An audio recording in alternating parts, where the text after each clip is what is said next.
Assalamualaikum warahmatullahi wabarakatuh. Yang terhormat Ibu Nur Fadilah selaku dosen fikih munakaha, dan perkenalkan nama saya Siti Mahmuda dari kelompok 4 kelas HTN 2G. Di sini saya akan mempresentasikan pengelolaan keuangan bersama dalam pernikahan. Baik, langsung saja pada materi. Pengelolaan keuangan bersama. Poin 1, strategi mengelola keuangan dalam pernikahan. Mengelola keuangan dalam pernikahan memerlukan strategi yang terencana agar kedua pasangan merasa nyaman dan aman secara finansial. Berikut beberapa strategi efektif untuk mengelola keuangan dalam pernikahan. Yang pertama, bicarakan keuangan sejak awal. Sebelum menikah, diskusikan kondisi keuangan masing-masing, termasuk pendapat utang dan kebiasaan pengeluaran. Hal ini membantu memahami posisi keuangan bersama dan menetapkan ekspektasi yang realistis. Kedua, buat anggaran bersama. Buat anggaran rumah tangga yang mencakup semua sumber pendapatan dan pengeluaran. Yang ketiga, pisahkan kebutuhan dan keinginan. Pisahkan antara kebutuhan seperti tagihan, makanan, dan tabungan, dan keinginan seperti hiburan dan liburan dalam anggaran. Yang keempat, tentukan akun keuangan. Putuskan apakah akan menggunakan akun keuangan gabungan, terpisah, atau kombinasi keduanya. Akun gabungan bisa digunakan untuk pengeluaran rumah tangga, sementara akun pribadi bisa untuk pengeluaran individu. Yang kelima, tetapkan tujuan keuangan bersama. Tentukan tujuan keuangan jangka pendek dan jangka panjang seperti membeli rumah, menabung untuk pendidikan anak, atau pensiun. Yang keenam, rutin tinjau keuangan. Jadwal pertemuan rutin untuk meninjau anggaran, membahas pengeluaran, dan mengevaluasi kemajuan menuju tujuan keuangan. 7. Persiapkan dana darurat. Pastikan memiliki dana darurat yang cukup untuk menutupi pengeluaran selama 3-6 bulan. Yang kedelapan, kelola utang dengan bijak. Buat rencana untuk melunasi utang secara bertahap, mulai dari utang bunga tertinggi. Kesembilan, investasikan untuk masa depan. Pertimbangkan untuk berinvestasi dalam instrumen keuangan seperti saham, obligasi, atau properti untuk membangun kekayaan jangka panjang. Nomor 10, asuransi dan perlindungan. Pastikan memiliki asuransi kesehatan, jiwa, dan properti yang memadai untuk melindungi dari risiko finansial yang tak terduga. 11, komunikasi yang terbuka. Selalu berkomunikasi secara terbuka dan jujur tentang masalah keuangan. Yang 12, belajar dan edukasi keuangan. Terus belajar tentang pengelolaan keuangan, perencanaan pajak, dan investasi. Untuk poin kedua ada pembagian tanggung jawab keuangan antara suami dan istri.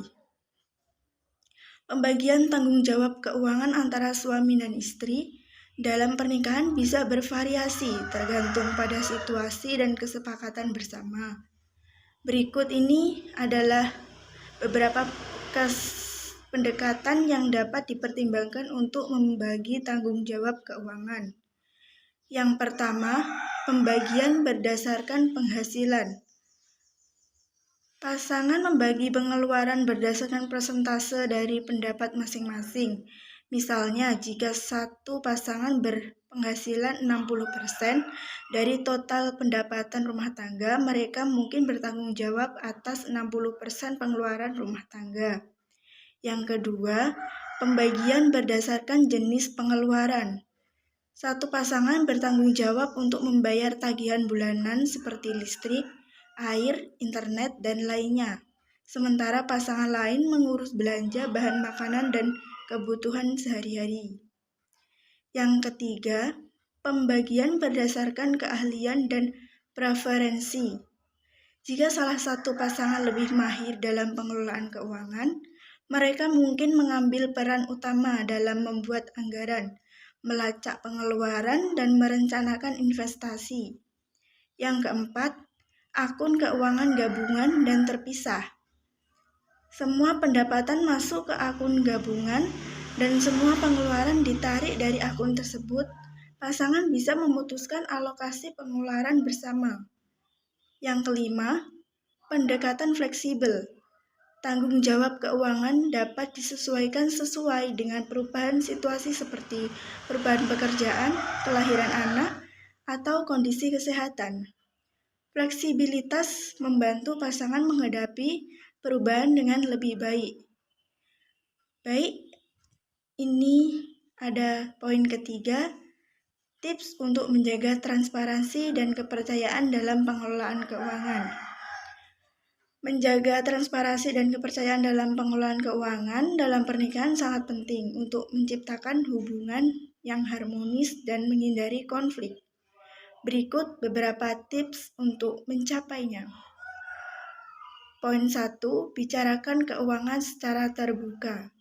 Diskusikan kondisi keuangan masing-masing secara terbuka, termasuk pendapatan, utang, dan aset. Hal ini membantu membangun dasar kepercayaan dan memahami posisi keuangan bersama. Buat anggaran bersama. Menyusun anggaran bersama dapat membantu mengatur pengeluaran dan memastikan bahwa keduanya sepakat mengenai prioritas pengeluaran. Yang ketiga, tetapkan tujuan keuangan bersama. Tentukan tujuan keuangan jangka pendek dan jangka waktu panjang bersama-sama, seperti menabung untuk rumah, liburan, atau pendidikan anak. Hal ini membantu keduanya bekerja menuju tujuan yang sama. Poin keempat, akun keuangan gabungan dan terpisah.